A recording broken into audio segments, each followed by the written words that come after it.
Catch your breath!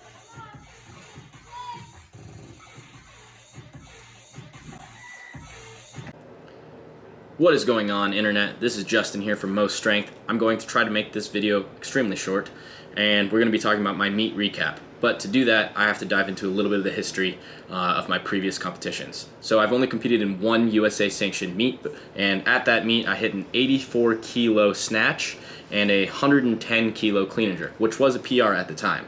That totaled me at 194 kilos, and this was in May of 2019. So now, fast forwarding 21 months later, I had big goals to hit over 200 kilos on my total, and that's really all that matters in competitions, is the total weight you lift.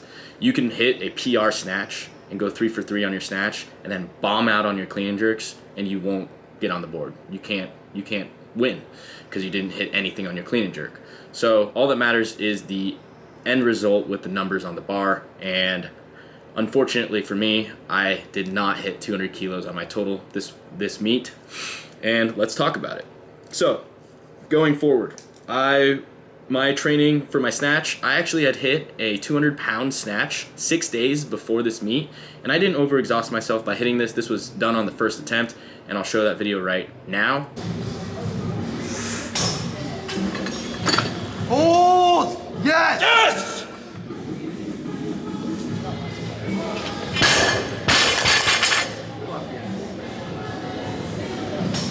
It's been a long time coming. As you can tell, I was pretty hyped up. It had been a long time coming, as I tell Pat. That was a big milestone for myself, and 200 pounds that's a cool number to hit. So I hit 82 on my first attempt, which I'll show, and it felt really light, and that was about as close to powering a snatch that I had ever done.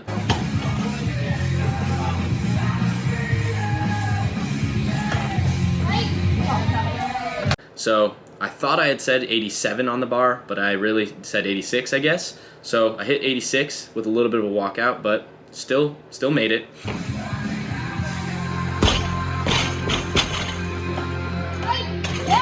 Fucking. And I made a huge jump. This was stupid. I should have hit maybe 90 or 91, but I shouldn't have jumped to 92 because I had recognized that I hit 86 after looking over, and I was like, oh shoot, well, I guess I'm going to go now for 92, and I did not make it, as you will see in this lift.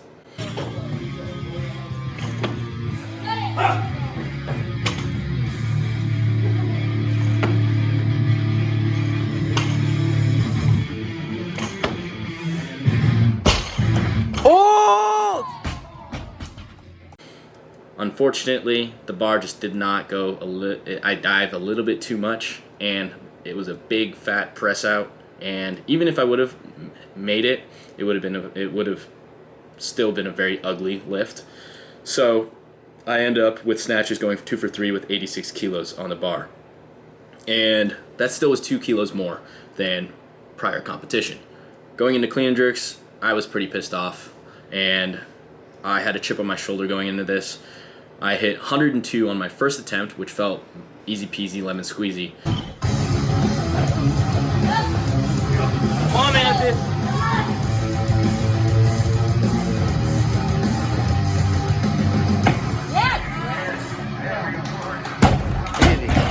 And I stood it up pretty quickly, and the jerk was okay. I had switched to split jerks within 6 weeks, and they are still a little bit foreign to me, driving that front foot so far forward and meeting it with the back foot. So I knew that going into my second attempt that I really needed to drive that foot forward.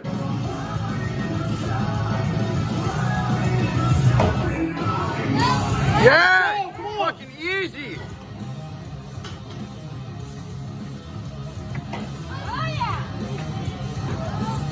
And I do that on the second lift, on the second attempt, at 108 kilos, but on the third one, I think this is why I had that press out, and there's a lot of things wrong with this third attempt, but as you can tell, on my third attempt, which I'll show right now.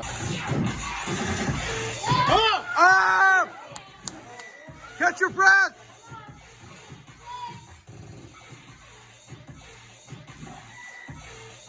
Yes! I had a big fat press out. It actually got me 3 red lights, and this is the only angle I have of this clip. And I didn't know it was going to get me 3 red lights. I was a little salty about that, but hey, the judges saw it, and I can't argue with them. From their angle, it could have been even more egregious than what I saw, but I didn't hit that. So I had a PR clean, but the PR clean doesn't matter because you need that jerk. So if I would have hit those lifts, I would have totaled 104 kilos, which would have been awesome, but I did not. And I ended up with 194 kilo total, which is 0 progress from 21 months, which is a bummer. But we're going to spin that into a positive outlook going into my next meet, and I have big goals. And that's the first thing I want to talk about, is just having precise numbers that you're going to hit in training that are going to transfer over to a PR total when you are in competition. I want to hit 95 and 115 in the next training block, which I think is possible in the next 3-4 months. And I want to secure that 200 kilo total, potentially 205 kilos. If I do hit that 115.95, that would put me at 210 kilos. But I at least want to hit 200 kilos, and I know I will, and you heard it here first. So that's really all I wanted to talk about with the numbers, making smarter jumps, starting at a little bit higher percentage for that first attempt, going from there and tweaking it for the second attempt, and then making a smaller jump for that third attempt. The second part I want to talk about is nutrition. Going into, again, I'm not a nutritionist, and I don't claim to be, but I can say that I lost 6 pounds going into this meet, and that was not good. I weighed in at 70 kilos on the dot, and I could have weighed 73, so I weighed in at 154 pounds, which was not good. And I was trying to gain weight during this time frame, in that last couple weeks. And in hindsight, there's a lot I could have done better. I could have tried to eat more throughout the last 3 months rather than just try to pack it on, and I realized that. But going into that meet, I was like, okay, I need to eat it more. I was slamming pork chops, protein shakes, whole milk. But there's a point, if I'm stressed out, where the food doesn't really matter. I just can't eat it. I will puke, and it's terrible that I just end up trying to drink protein shakes, and then I just want to vomit, which turns my appetite off.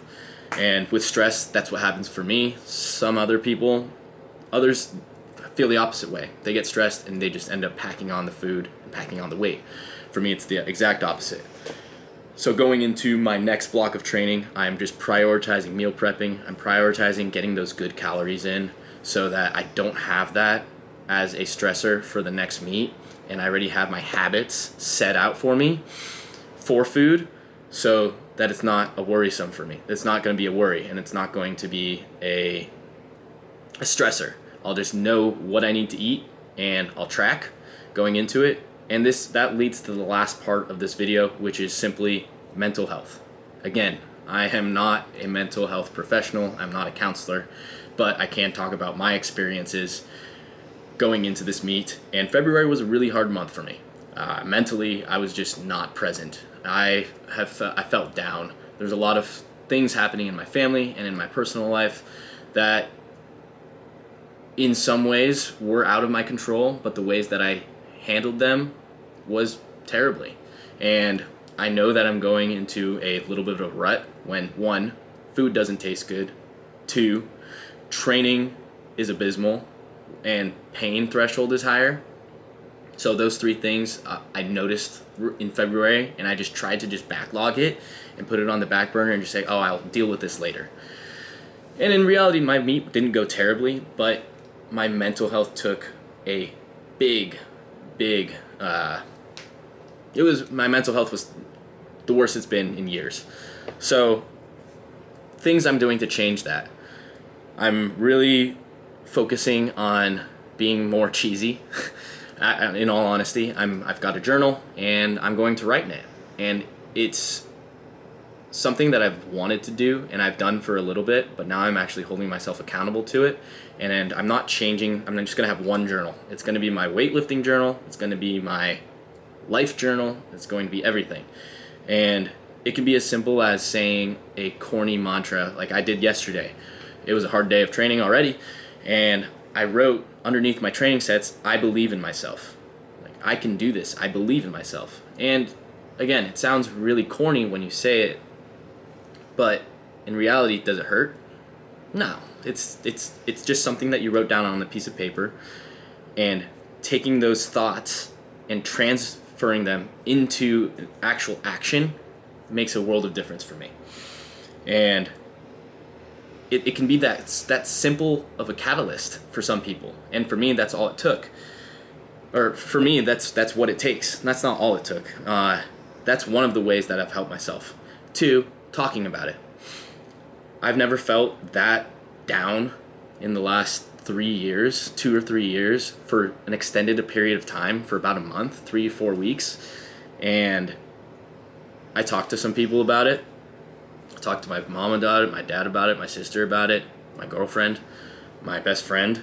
And even doing that and just saying, like, this is how I'm feeling right now, it has a profound impact on what will happen in your future if you can actually put those thoughts into verbal action or verbal words.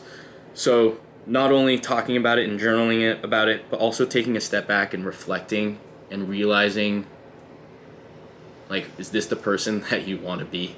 Like, do you want to be down and in the dumps? So for me, it took just thinking about what my life, like, what could I do to change how the stress in my life was compounding on me. And one of the ways that I can take some stress out of my life is by working less. Something that I do when I'm really, really, really stressed out is I work more, because I just put it on the back burner, and I end up trying to compartmentalize it, and then it ends up festering and bottling up and manifesting in a negative way in my life. So I'm working less, and I realize that I'm going to make less money now, not working on the weekends. But even in the last week, in the last 5 days of not working on the weekends and having 2 days off so I can go home and see my family, spend time with my girlfriend, talk to my buddies, it has made a significant difference in my lifestyle. So working less if you can. If this is a point in your life where you can work less, and I'm a student, so I'm working 20 hours a week still, but I'm also a full-time student, and I want to train. So those are priorities in my life that I can right now. I have the blessings to be able to do that, so I don't have to work 30 to 40 hours a week on top of my everything else I have to do. And that's something that I'm realizing, and I can be okay with that. I'm okay with being a little bit more poor for the next couple of years. And later on in life, when I'm a teacher and a successful entrepreneur with this channel, with Pat, later on we'll look back at this and be like, that was a couple $100 here and there, a couple $100, whatever. Now we're sitting pretty. And really, I guess what I wanted is to, all in all, I'm really just trying to say that I needed to take a step back and work less, and I'm okay with making less money right now and focusing on becoming a better student, becoming a better athlete, becoming a better significant other, and becoming a better friend and family member, because that's really what's important. I don't care about money that much. I have what I need, and the money will come in time. But right now, I just need to focus on how I can be a better contributor to society. And by working myself into the ground, I was not doing that. So all in all, I just want to say thank you for watching this video. Thank you to Coach Dylan Cooper, who has provided me programming, and I'm going to reach out to you more about my training. Thank you to Pat, who was my handler at the weightlifting meet and being a good friend. Thank you to my girlfriend. Thank you to Julia and Paolo, who absolutely crushed it at the weightlifting meet, and y'all inspire me to do better. And thank you all for watching. I hope you enjoyed this video, and take care.